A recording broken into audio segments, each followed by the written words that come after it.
Ya, Assalamualaikum warahmatullahi wabarakatuh.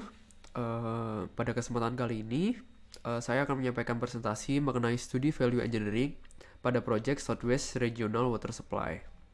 Sebelumnya, perkenalkan terlebih dahulu. Perkenalkan, nama saya Muhammad Sultan Iskandar Zulkarnain dari kelas B. Berikut adalah NIM saya. Nah, pada kesempatan kali ini akan ada 8 pokok bahasan yang akan kita tinjau.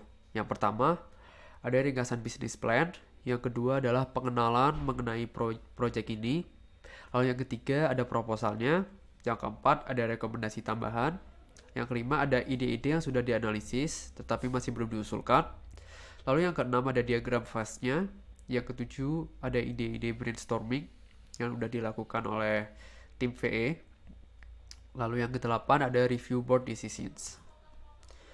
Langsung aja kita masuk ke pembahasan yang pertama, yaitu mengenai ringkasan business plan. Nah, ringkasan bisnis pada laporan ini berisi mengenai hasil studi rekayasa nilai proyek dan nilai proyek Southwest Regional Water Supply. Nah, studi ini memiliki tujuan untuk mengkaji ketersediaan air yang ada pada Arizona Water Settlements Act, termasuk pengalihan modelnya. Lalu juga mengkaji tingkat penilaian desain dari PHI dan BOR, serta rekomendasi studi dan atau investigasi di masa yang akan datang. Lalu, tim rekayasa nilai ini terdiri dari 8 spesialis teknisi yang sangat senior, ditambah seorang senior penyedia value engineering. Nah, spesialis teknisi ini meliputi yang pertama ada spesialis konstruksi dan pembiayaan. Lalu yang kedua ada struktur hidrolik dan alat angkut. Yang ketiga ada ahli perizi dan lingkungan. Lalu ada spesialis geomorfologi dan transportasi sedimen. Lalu ada juga spesialis bendungan, reservoir dan geoteknik. Lalu ada spesialis elektrik, terowongan, hidrologi, permodelan dan hasil air, serta yang terakhir adalah yang senior itu adalah penyedia value engineering, yaitu ahli rekayasa nilai dan life cycle costing. Untuk kepentingan laporan ini, proposal rekayasa nilai adalah ide yang mempunyai potensi untuk menghemat life cycle cost, dan supplemental recommendation yang nanti akan ada itu adalah ide yang dapat meningkatkan proyek.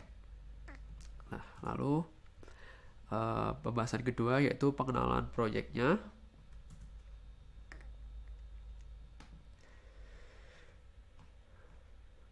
Nah, analisis rekayasa nilai ini mengidentifikasi biaya tinggi selama awal tahap desain. Lalu rekayasa nilai menentukan alternatif desain dengan biaya yang lebih murah yang tetap dapat memenuhi persyaratan dan spesifikasi. Dan nanti pada hasil akhir pada laporan yang sudah dikirim itu terdapat ringkasan dari penghematan biaya akibat dari studi. Lalu ada pula ringkasan dari proposal yang diterima. Lalu yang ketiga ada dokumentasi dari review board's reasoning. Lalu yang keempat ada ringkasan dari proposal yang ditolak. Lalu poin yang kedua yaitu deskripsi proyek. Yang pertama ada tujuan studinya, yaitu untuk mengkaji ketersediaan dan hasil air dari AWSA. Lalu yang kedua untuk mengkaji tingkat penilaian desain dari BHI dan BOR. Lalu yang ketiga untuk mengidentifikasi komponen dan konfigurasi. Yang terakhir yaitu saran studi dan investigasi di masa yang akan datang. Lalu fokus areanya yang pertama yaitu ada potensi tantangan teknis, yang kedua ada dampak kekeringan, yang ketiga mengurangi penggunaan energi dari karbon, lalu yang terakhir yaitu dampak lingkungan. Lalu poin selanjutnya yaitu hal-hal yang tidak dapat diubah, yaitu rata-rata maksimum pengalihan tahunan dari model dengan ataupun tidak kekeringan. Lalu pengalihan maksimumnya itu 350 CFS. Lalu air di tampungan, pemenuhan segala kendala AWSA, serta pemenuhan dengan ESA.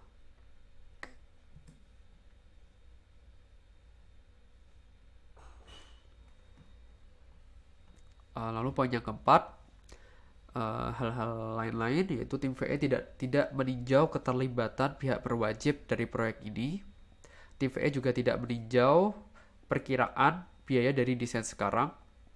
Lalu tim VE tidak mengevaluasi kegiatan ekonomi dari proyek. Oke. Lalu apa sih latar belakangnya? Latar belakangnya itu dimulai dari Gila Basin Irrigation Commission itu mengajukan proposal untuk mengalihkan dan menyimpan air di Sungai Gila di bawah Arizona Water Settlements Act. Nah, komisi tersebut menyetujui rekomendasi stafnya untuk melaksanakan proposal tersebut di pertemuan Desember 2013. Lalu pada akhirnya proposal tersebut digabungkan dengan dua proposal dari Hidalgo County dan the City of Deming sehingga menjadi Southwest Regional Water Supply. Nah, ada dua tahapan dari evaluasi teknis yang dilakukan. Tahap pertama itu dilakukan beberapa perekrutan dan kontrak untuk melakukan identifikasi beberapa kebutuhan sebelum berjalannya proyek. Pada tahap kedua, setelah tahap 1 selesai, yaitu dilakukan evaluasi teknis pada proposal SWRS dan dibuatlah alternatif untuk pelaksanaannya. Poin ketiga, organisasinya yaitu tadi sudah dibahas di awal, yaitu berupa tim studi yang terdiri dari 8 senior ahli spesialis teknis dan 1 ahli value engineering. Nah, metode studi VE ini memiliki 6 tahapan, yaitu yang pertama ada tahap informasi, lalu yang kedua itu dilakukan tahap analisis fungsi, yang ketiga dilaksanakan tahap kreatif, lalu selanjutnya ada tahap analisis, tahap pengembangan, lalu yang terakhir ada presentasi dan laporan. Nah, lalu masuk ke bagian ketiga, yaitu proposal. Pada tahap ini dibuat hingga lebih dari 60 proposal mengenai pemanfaatan rekayasa nilai pada setiap bagiannya. Nah, ada banyak sekali ringkasan deskripsi. Pada rangkuman ini saya mengambil contoh satu proposal nomor 01003. Nah, ringkasannya adalah sebagai berikut, yaitu mengambil, menggunakan, dan memperhitungkan aliran permukaan dari anak Sungai Gila yang mengalir menuju sistem reservoir penyimpanan. Lalu dilakukan perkiraan potensi penghematan, yaitu biaya awalnya itu $20.000, lalu biaya kedepannya itu ada sekitar $1.580.000, lalu biaya totalnya yaitu $1.560.000.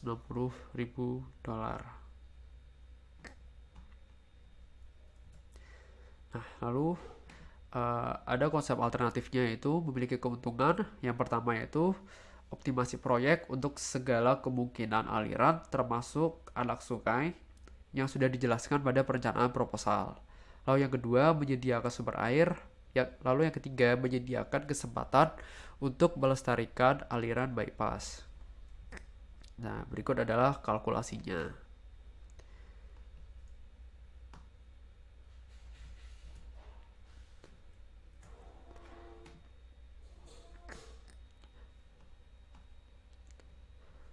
Nah, lalu ada pengambilan ke reservoir itu. 4 reservoir merupakan bagian dari proyek PHI seperti desain sekarang. Runoff mengalir ke 4 reservoir melalui saluran dari anak sungai. Lalu tidak ada modifikasi desain khusus untuk menangkap aliran ini. Nah, lalu berikut adalah life cycle cost analysisnya, yaitu di initial cost-nya atau biaya awalnya itu untuk konstruksi itu $20.000. Lalu di annual cost-nya untuk maintenance ada $12.000.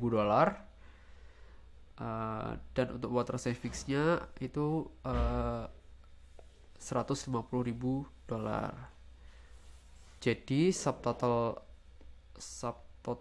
annual cost-nya yaitu $138.000 dengan present worth-nya yaitu $1.582.849.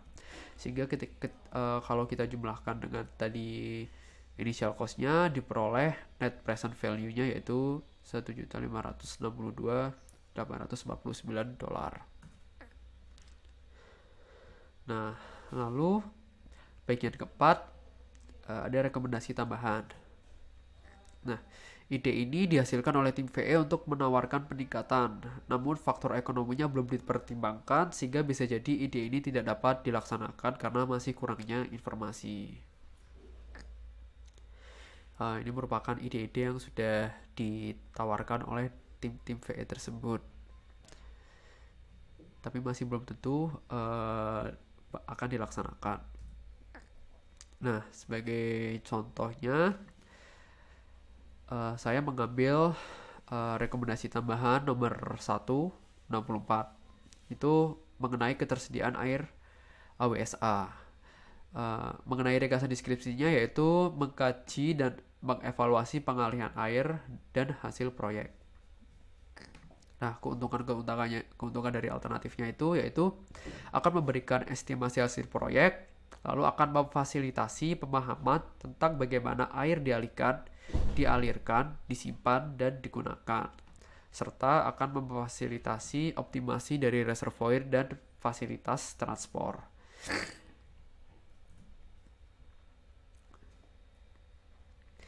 Nah, berikut adalah diskusi yang sudah dilakukan oleh tim VE, yaitu perlu dilakukan kajian terhadap perkiraan aliran, pengalihan, dan hasil air.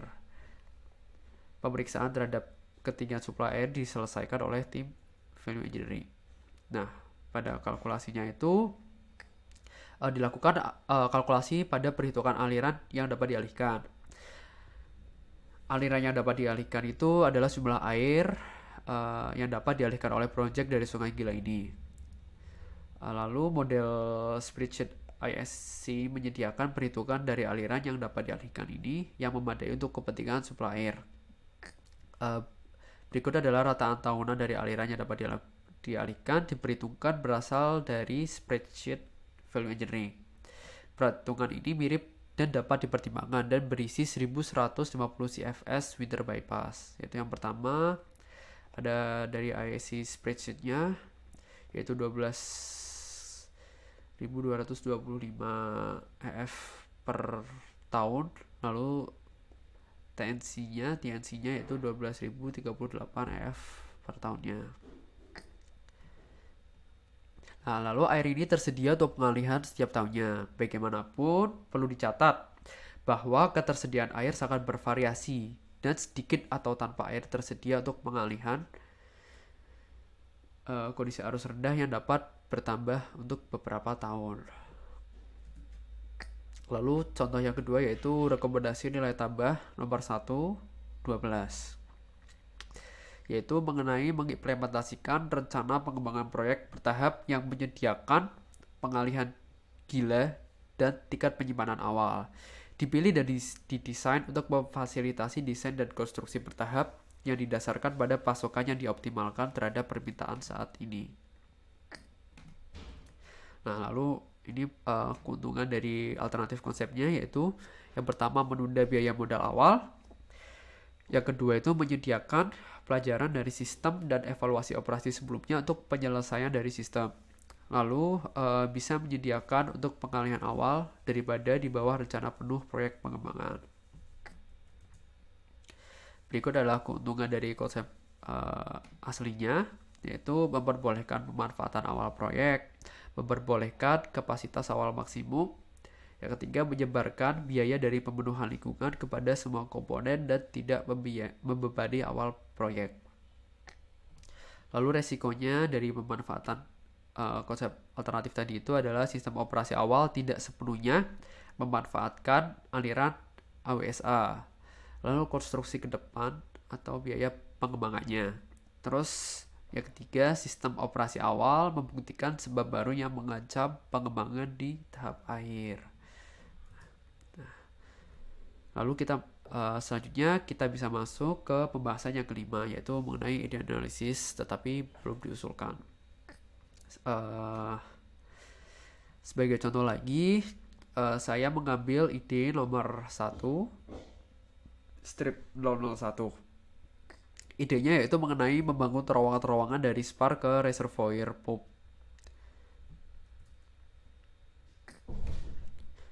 Nah, untuk keuntungan dari alternatif konsepnya itu tidak terlihat. Lalu untuk keuntungan dari konsep originalnya yaitu metode untuk transportasi adalah sesuai untuk proyek.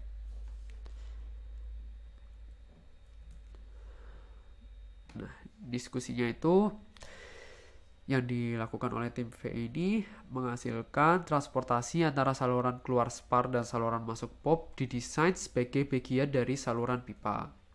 Elevasi dari reservoir dan permukaan tanah sepanjang pipa uh, ditunjukkan pada gambar yang berjudul Conveyance Profile and HGL Alternative Diversion Site 6. Itu ada pada lampiran di proposal aslinya pada akhir draft per di halaman 622. Menunjukkan hanya satu bagian 3000 jika panjang dapat diaplikasikan pada penggunaan terowongan. Pada alignmentnya itu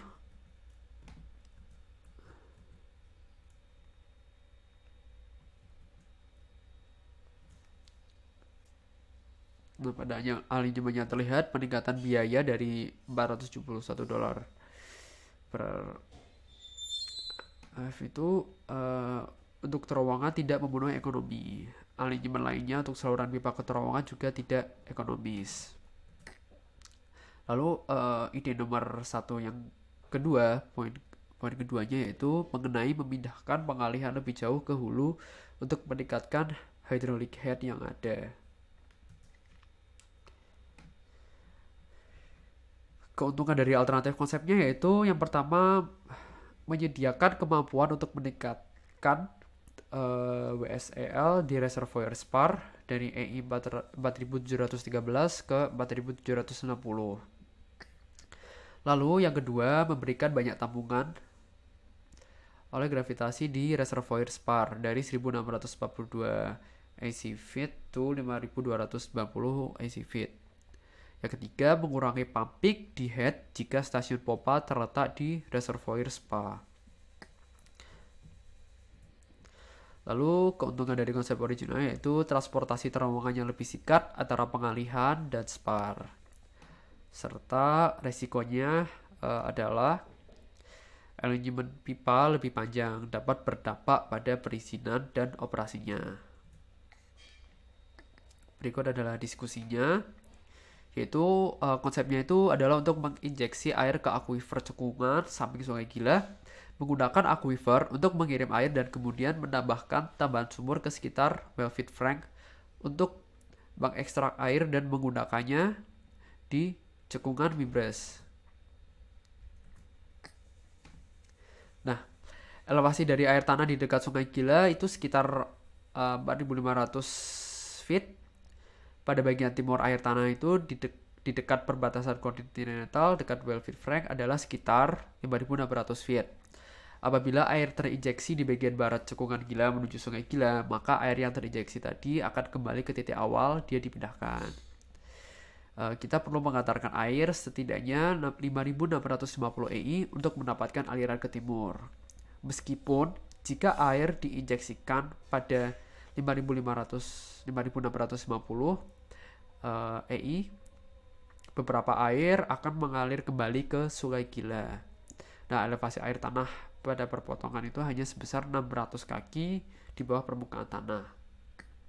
Kesimpulannya adalah alternatif ini itu tidak layak secara teknis. Nah, kita masuk ke pembahasan yang ke-6 yaitu mengenai diagram phase. Nah, berikut adalah diagram phase-nya. Itu menunjukkan bahwa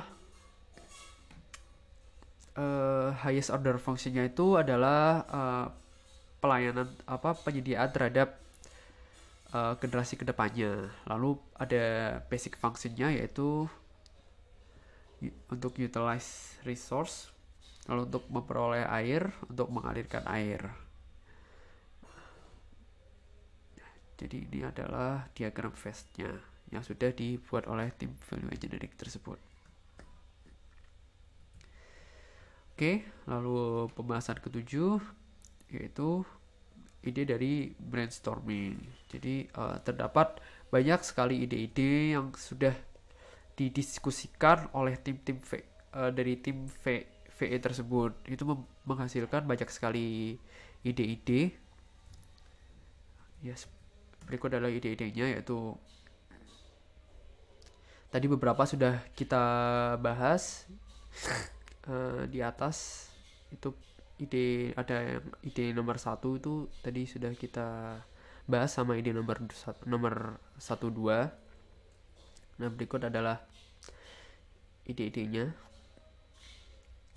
Ada pengalihan beberapa aliran anak sungai ke reservoir, lalu membangun satu bendungan online besar, mendirikan sebuah target di delivery point, itu yang poin kelima. Yang poin keenam itu mengambil aliran tambahan untuk penggunaan lain. Lalu yang ketujuh itu ada menggunakan alternatif desain bendungan. Lalu juga poin ke-8 itu meningkatkan kontrol rembesan. Ya, ada banyak sekali idenya yang mungkin tidak perlu disebutkan satu persatu. Berikut. Nah, lalu yang poin terakhir yaitu ada review board decisions, yaitu ringkasan dari respon terhadap proposal value engineering dan rekomendasi tambahannya.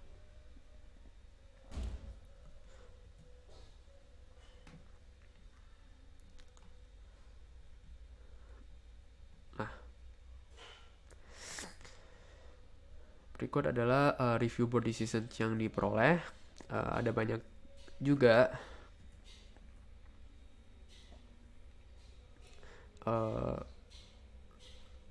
Yang pertama ada poin yang satu nomor 3, yaitu deskripsinya itu mengenai menggunakan untuk aliran permukaan dari anak sungai Gila yang mengalir ke sistem penampungan air. Lalu yang poin ke-9-nya yaitu menggunakan pipa baja untuk mengantarkan air pengalihan dari pintu pengambilan Kuanda hanya pada struktur pengalihan BHI menuju timbunan dan alinyemen tingkat sepanjang Sungai Gila untuk pemakaian ke reservoir SPAR. Nah, responnya itu ditolak. Nah, lalu di poin 11 itu ada mengenai pemasukan pengukuran air sebagai komponen proyek. Ini hasilnya itu responnya diterima dengan didapatkan total penghematan biaya itu sebesar $2.864.430. Di poin ke-13 mengenai mengkonsolidasi reservoir pop dari Sycamore ke reservoir yang lebih besar di Ngarai Greenwood. Responnya juga diterima dengan total penghematan awalnya itu sebesar $70 juta dan total penghematan biayanya juga $70 juta.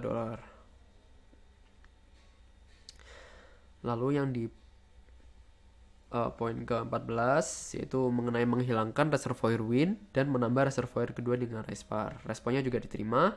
Total penghematan biaya awal dan total penghematan biayanya diperoleh $17 juta.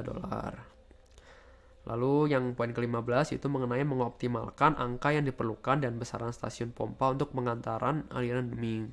Diterima juga dengan penghematannya yaitu sebesar $1.650.000. Nah, sekian yang dapat saya sampaikan. Semoga apa yang saya sampaikan dapat bermanfaat bagi kita semua. Terima kasih. Wassalamualaikum warahmatullahi wabarakatuh.